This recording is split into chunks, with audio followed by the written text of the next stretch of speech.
Aloha! Aloha! We are We are here here today today for the for next the next episode of episode the of the Ascension Ascension Cast. Cast. I am Brian I'm Daniel Daniel Edwards here Edwards here with. with. Go Rothi. ahead Go and ahead and introduce yourself. yourself. Excellent. I am So, Rothi, known by many. Rothi is my spirit name. That name was shown to me in a vision quest, and the name means pomegranate in Etruscan, the language that the Greeks spoke before it was Greece. And the esoteric truth behind the pomegranate is, in esoteric and magical circles, the pomegranate is known as the fruit or the seed of immortality, because one seed from a pomegranate can grow a tree, which can grow there for thousands of fruit, each fruit having hundreds of seeds.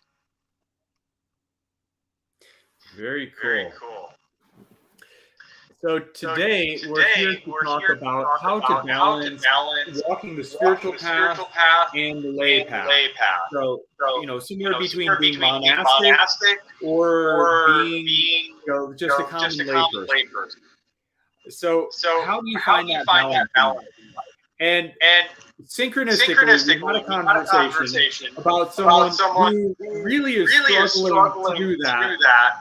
And I'll let you go into that story. Well, I get a lot of random people that reach out to me because of my teachings and the esoteric nature of what I teach.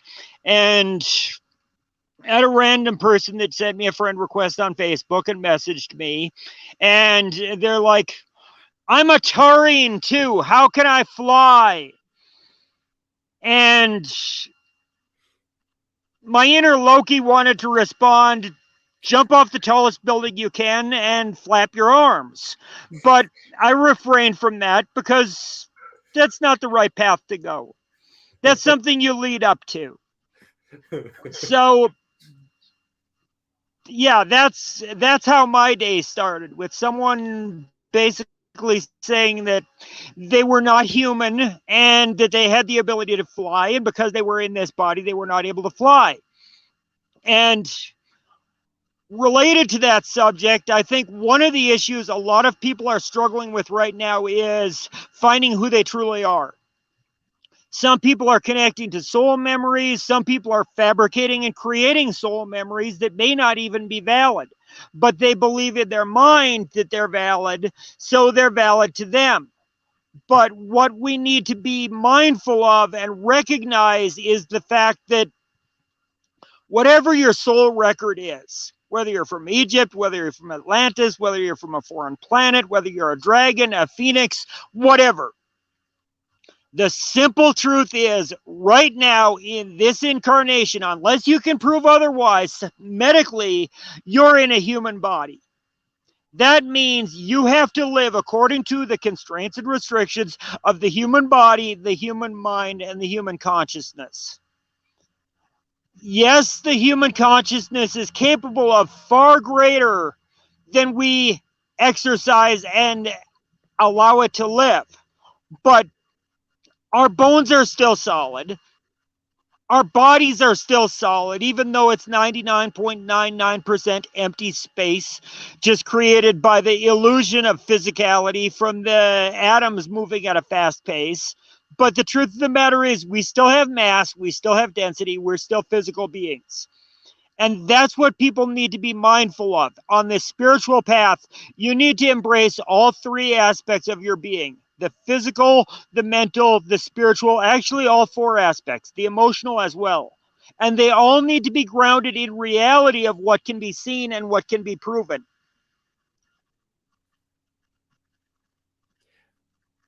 Yeah. Yeah. I mean, It's to a point, to a point. you are You what are you what choose you to be in choose to that be in moment. that moment. But at the But same at the time, same there's time, there's abject abject truth. truth. Exactly. I can identify as an elephant, but the abject truth is I am not. Exactly. It may be a spirit guide, it may be a guardian, it may be a fragmented aspect of a past life, but it's not the current place and time. And in the realm of reality, all we have is now. The past is a memory. which carries the energy we allow it to. If we hold on to that energy from the past, we repeat that trauma, we repeat that struggle, we repeat that strife. Because more often than not, if you're living in the past, you're usually living in the bad experiences of the past, not the blessings that existed in them. It's an unfortunate, abject reality of the world we live in. And if you're living in the future, thinking about what could be, you're living in the state of fear and uncertainty of what could be created, and afraid to oftentimes even make a choice because you don't want to jeopardize that potential. Yeah, I've seen things that are beyond reality. I've seen things that break the law of physics. I have seen people that can manipulate a gravitational field with just their own energy. Things are possible. Things beyond what says is possible are possible. But so many times you'll see these hippy-dippy types go, think happy thoughts and all that stuff. You know, like, I'm eating junk food, but I'm thinking happy thoughts towards it, so that it translates into happy, healthy food. No, if you're eating shit, unless you can literally drink poison and not die, like some monk can do. So it is a possibility. But these people claiming that it's a possibility for them, it is not a possibility. Like I made a Facebook post. Three simple rules in life. If you don't go after what you want, you'll never have it. If you don't ask, the answer is always no. If you don't step forward, you're always going to be in the same place. And this is three very simple rules that I've found to be true and evident throughout my experience of traveling the world. If I didn't make that choice to move forward, I would not have been in Hawaii. But it's that moving forward. It's actually taking action and doing that. Now, we've talked a lot about that. But that hippy-dippy mentality, happy thoughts, and I'm going to be a billionaire. Well, if you're not making space in your life for that to actualize, it's not going to happen. There's, related to that, very similar to that, in the practices I teach high magic. And the process of magic includes 3 steps, and it has to be within the 4th dimension of possibility. Those 3 steps are vision. You have to be able to visualize and see within your mind's eye that which you desire to achieve. If you can't see it in your mind with clarity and see yourself as being a part of that clarity and that vision, it's never going to happen. The second step, force. You have to have your emotions, your conviction, your commitment, and your thoughts and your will applied to that effort, applied to that vision.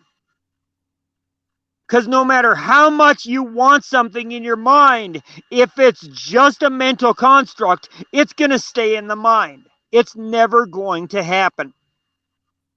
And the third aspect is that of action. This is where most spiritual teachings fall short. The Secret, all these esoteric books and texts that claim to have the mysteries of the universe contained within them, they're all bullshit. Because they all say, wish for something and it will happen. I wish I could fly like a dragon, but it's not going to fucking happen because it's not a physical reality of the world I live in.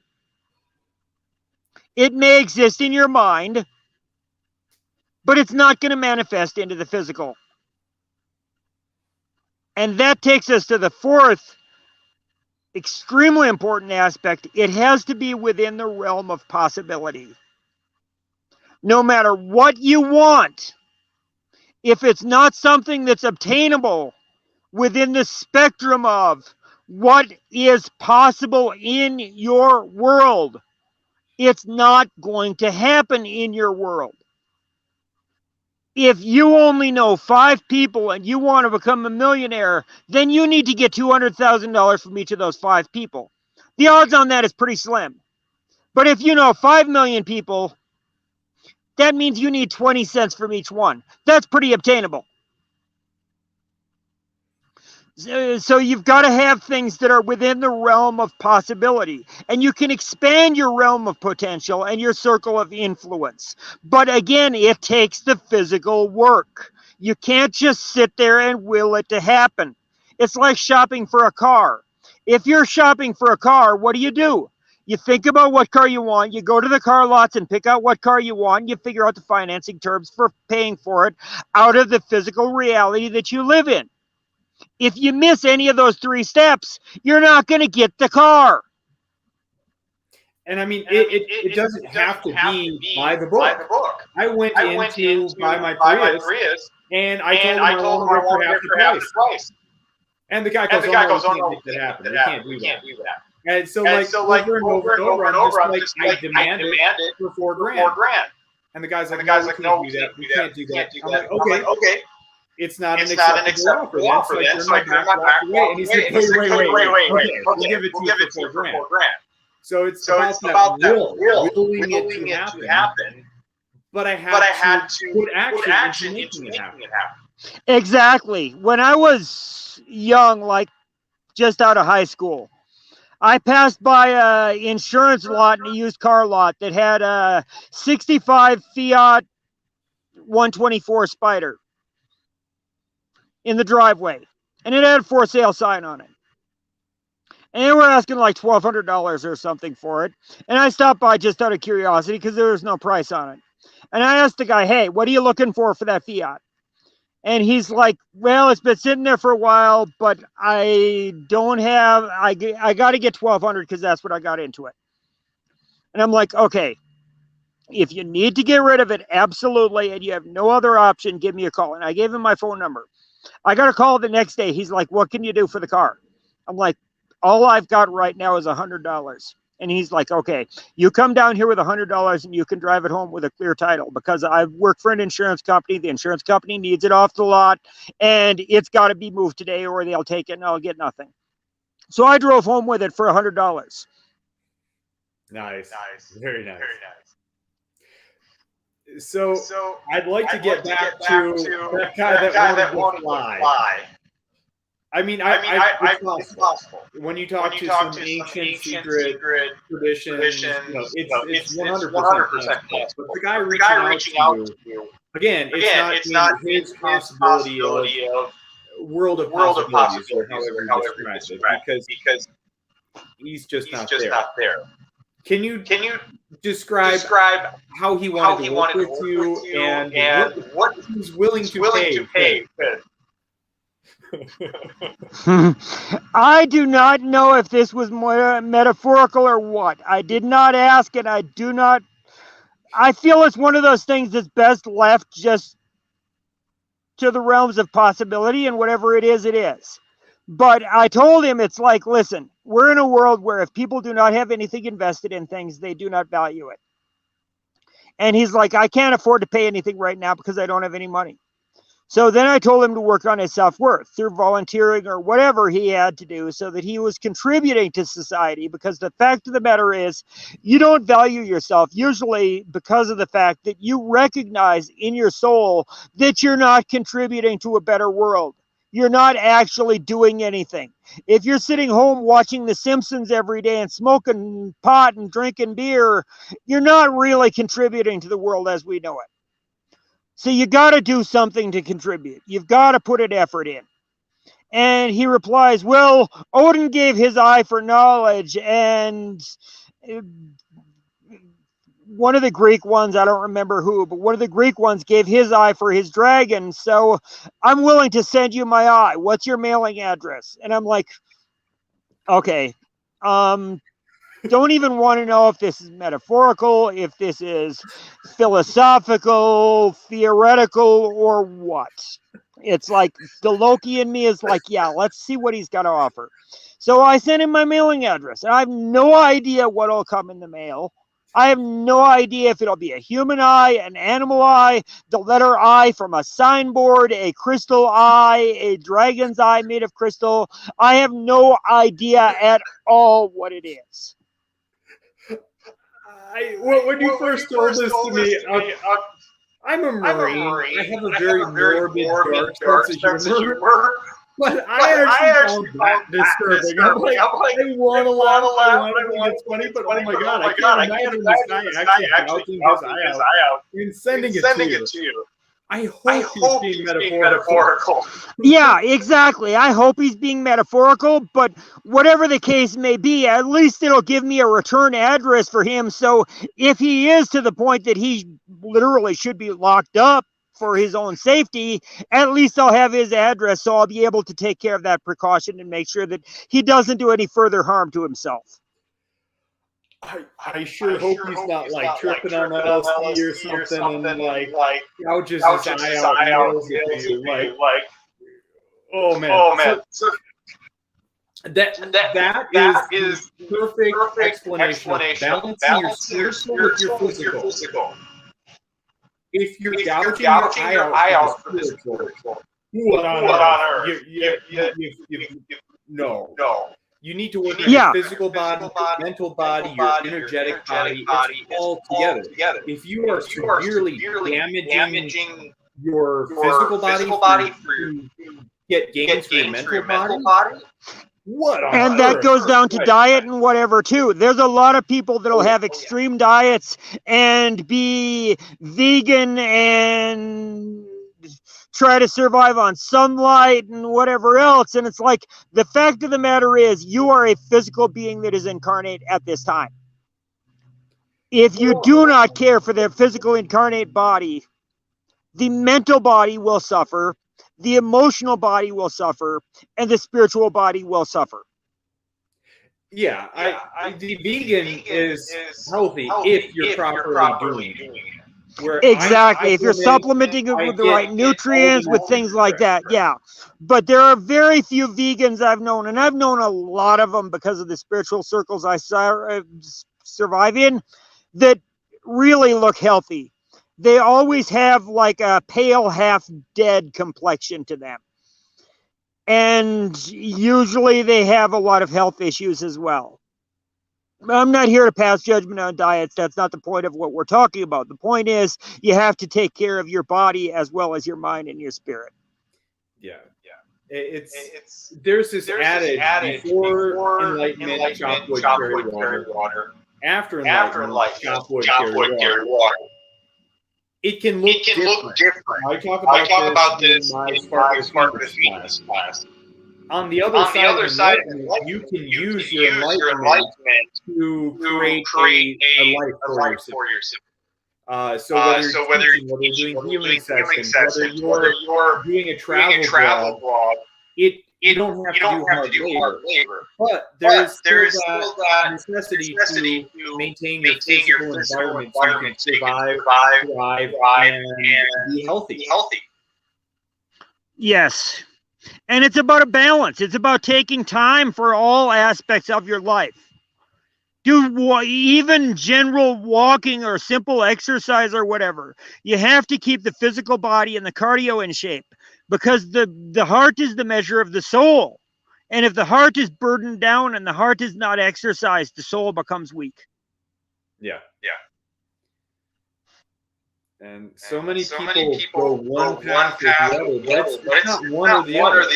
It's maintaining your physical body, maintaining your mental body, maintaining your energetic body. Going in one or the other can lead to spiritual suicide. People that will basically meditate themselves to death, not eat, not drink, and they leave their body. Basically spiritual suicide.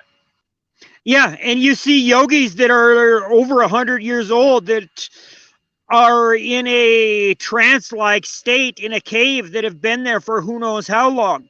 And it's like, yeah, you may still be experiencing things, but you're not truly living. Yeah. So that's really the balance of walking the lay person life versus the monastic life. I am in the world, but not of it. I am balancing somewhere between living this very pure, healthy life. I don't watch TV. I don't drink alcohol. I should say very rarely watch TV because it's just programming.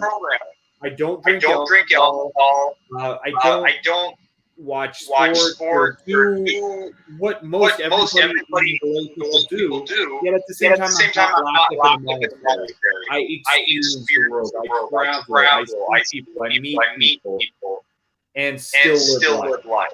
So it's finding the proper balance for you. It might look a lot different than my life, but it's finding the balance.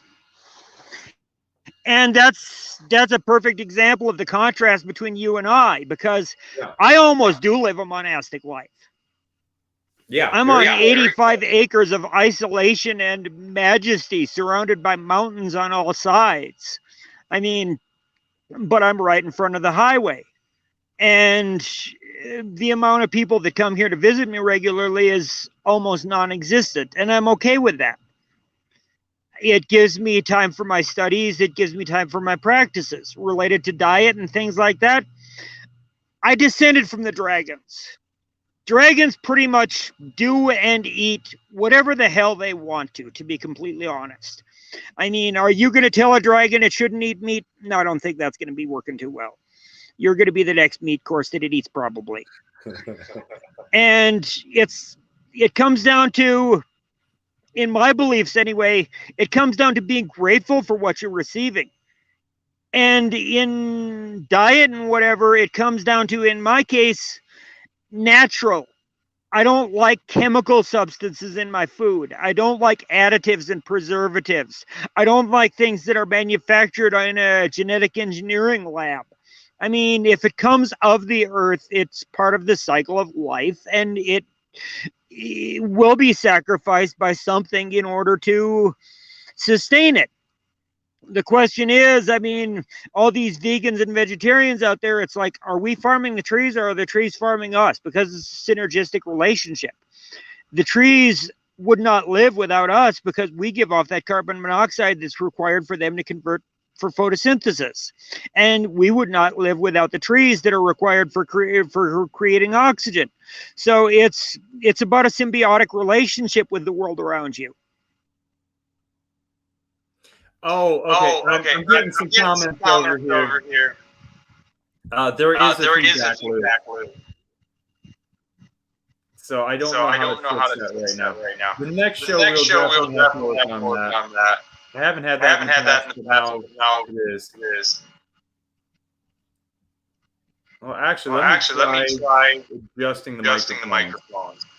Turn your pot down on your microphone on your end. That might fix it. I'm not hearing echo on this end, but I'm not hearing a rebroadcast of it. Okay, this is computer on board. No, never mind. You can do it.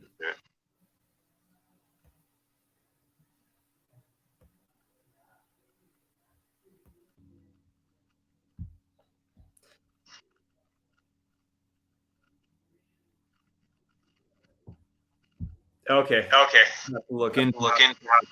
But it is echoing. Getting a lot of comments. Thanks for joining in. Hey, everybody. If you know anyone that wants to be on this show or should be on this show, have them send their bio to Brian so that he can determine other people, because this is all about creating community. Absolutely. And that's what makes it interesting. I can get up here and run my mouth all day long, but maybe just me, but it gets boring just hearing my own opinion. It's more exciting when we can have a conversation, talk about things that have happened. So, we'd love to have you on. We'd love to have a friend on.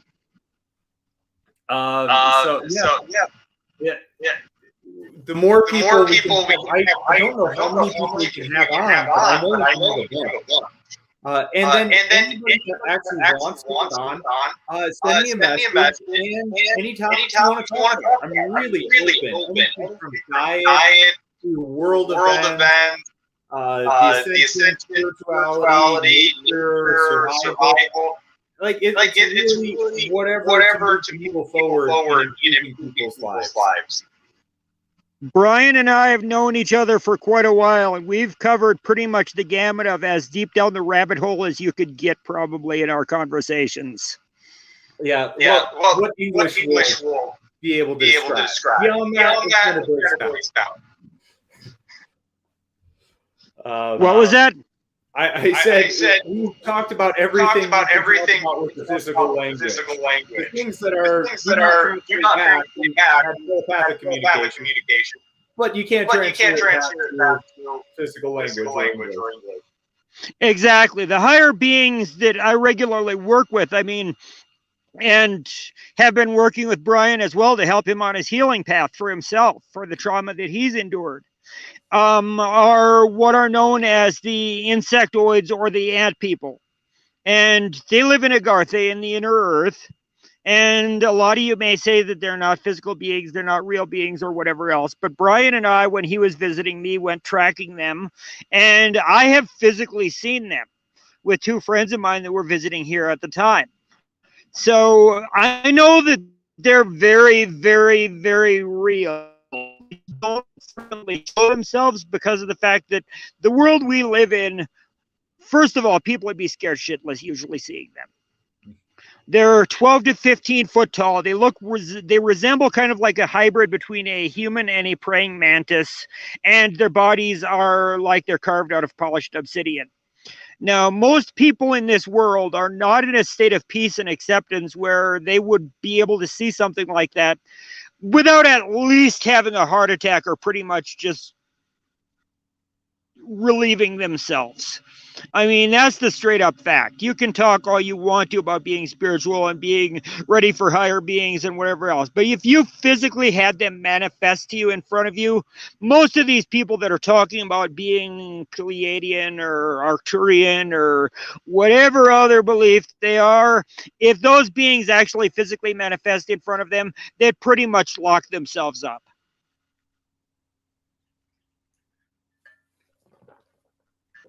Yeah, that was an interesting. that was an interesting. We were out in the desert. And let me try turning my volume down because it didn't really bad. Okay, has that fixed the feedback at all? No. Okay, I think it's on your phone because I've not had this before. I think the phone is hearing you talk through your phone. If that makes any sense.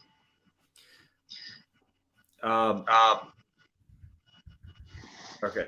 But we were out in the desert on your property, and I started seeing the track here and there. Almost looked something like a deer or an elk track, but it wasn't. It was clearly not. And they're about every 5 meters, give or take. And I'm like, okay, that's range. And then I actually followed it to the point where they stopped across the fence, and the feet came together. And you could see how big this creature was. With each stride being about 5 meters apart. This thing is massive. And these are physical tracks in the sand. Dirt, clay, whatever that soil is. Ancient like that. And it was going exactly where you would expect it to in the mountain. Where the wash kind of came together, and we're like, well, that's probably where a good entrance would be. The trail was going straight through there.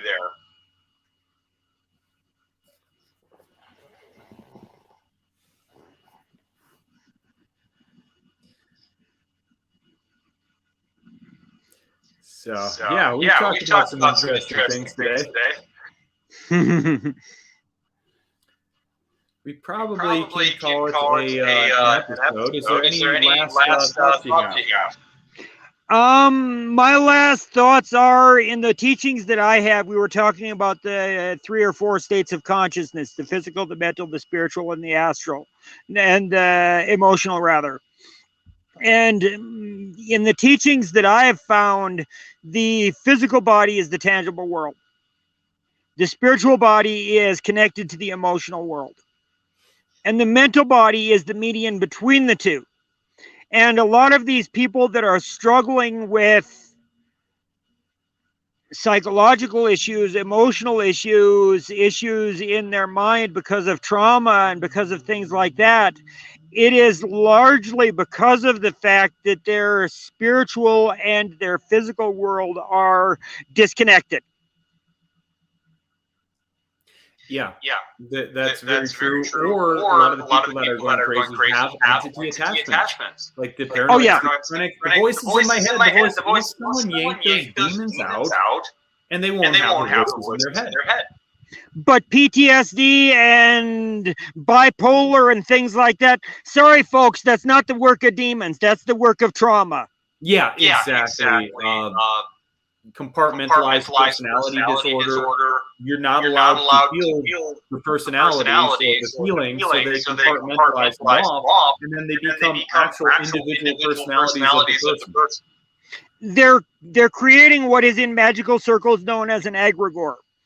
Yeah. An egregore is a spiritual being that's created by your belief, your will, and your intent that's put into it by feeding it through your energy and your thoughts.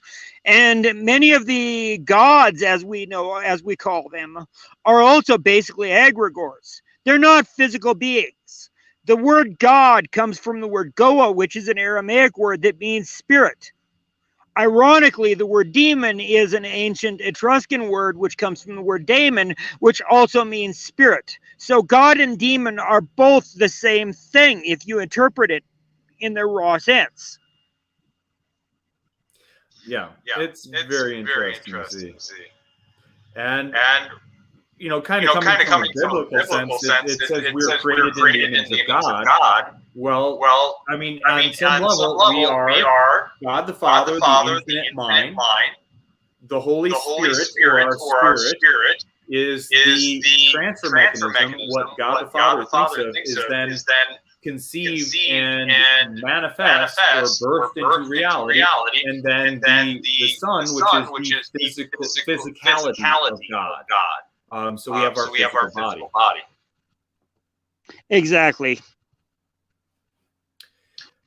Okay, we're at a half hour, a little bit over, so I think we will call it a wrap, and hopefully next time we will figure out how to fix the microphone sounds for the echo.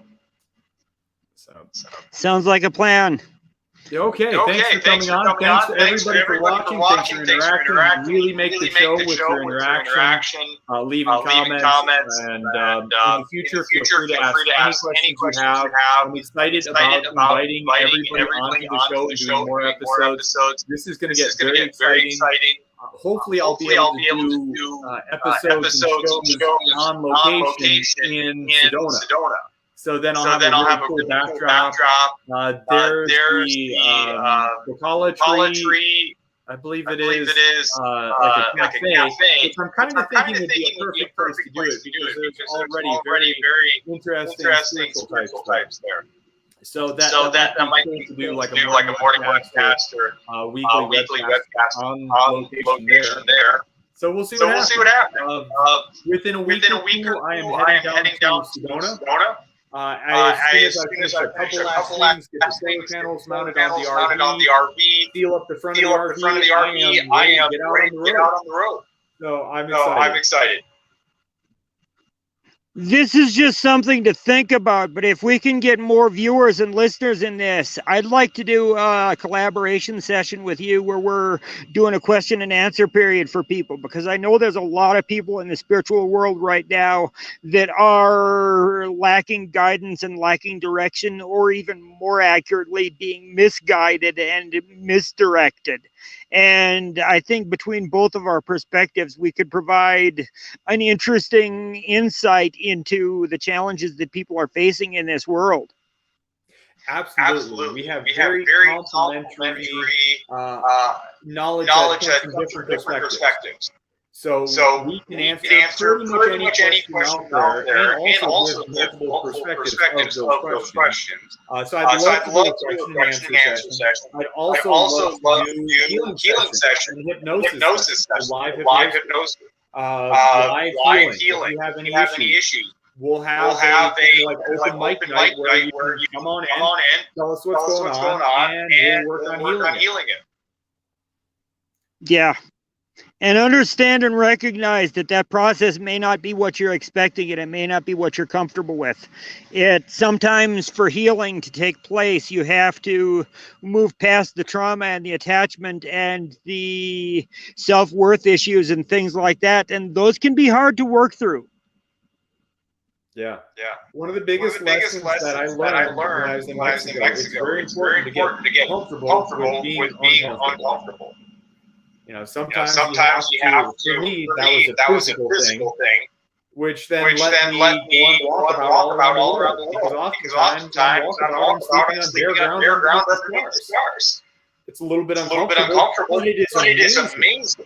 So it's amazing. It allows me to push myself further and harder. But then also not only the physicality of being uncomfortable, with being uncomfortable emotionally, experiencing some of these heavy or traumatic thoughts and experiences, and processing them, that allows me to move forward. And many of those trauma bonds come from our environment where we're brought up and where we're raised. Many of those trauma bonds are the result of things that we experience from our parents or from the people, our siblings in our family. And it's important for us to recognize and understand that we don't need to necessarily understand and approve of the trauma that was done to us. We just need to accept it and move on. That's where the problem people come in, is they're trying to rationalize and understand things. And the trauma that's usually done to people is usually done because the people who are doing it also experienced that trauma. And that's all they knew. Hurt people.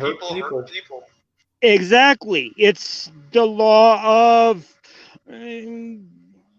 frequency, which is one of the Hermetic laws. I mean, it exists throughout the entire universe. So, we'll definitely delve more into that. Maybe we can do a whole episode surrounding that, the law of attraction, and frequency and attracting. I think that'd be a good one. That's an episode for another day, so we will wrap it up. Any last comments from any watchers? Okay, I'm not seeing any comments. Any questions for the next episode then? So, okay. Bidding adieu to everyone. Aloha. And looking forward to seeing you in the next episode. Blessings all. Okay, there we go. We hope you enjoyed this video session. Please support the Infinite Love Movement by liking, sharing, and subscribing to our channel. Visit theinfinitelovemovement.org to sign up for healing sessions, classes, and events with Brian.